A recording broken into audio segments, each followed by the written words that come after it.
توی شهر کوچیک و دورافتاده تو آمریکا شایعات عجیبی درباره یه عروسک ترسناک میچرخید.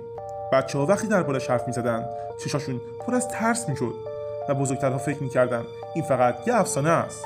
اما حقیقت تاریک‌تر و وحشتناکتر از هر افسانه‌ایه.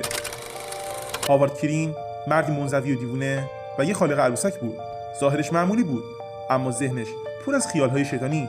هاوارد اعتقاد داشت که روح بچه‌ها رو میتونه توی عروسک‌ها زندانی کنه و به این ترتیب اونها رو به جاودانگی برسونه.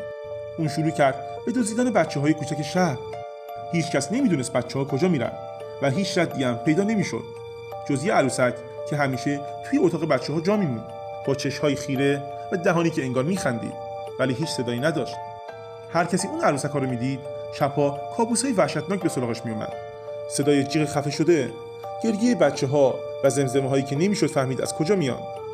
تا اینکه روزی پلیسا بعد از گزارش ناپدید شدن یکی دیگه از بچه‌ها سراغ خونه هاوارد رفتن.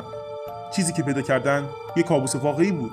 خونه پر از عروسک‌های وحشتناک، همه با چشمایی که حس داشتن، انگار زنده بودن و در گوشه‌ای اجساد بچه‌ها که با مراسم شیطانی آماده انتقال روح شده بودن.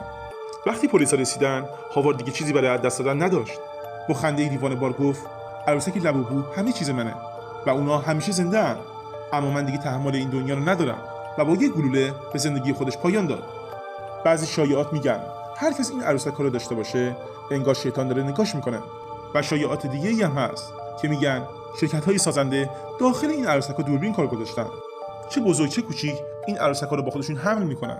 میگن لبوبو نماد شیطانه و حتی برای کنترل آدم بزرگ‌ها هم به عنوان دکور و ابزار نظارت استفاده میشه.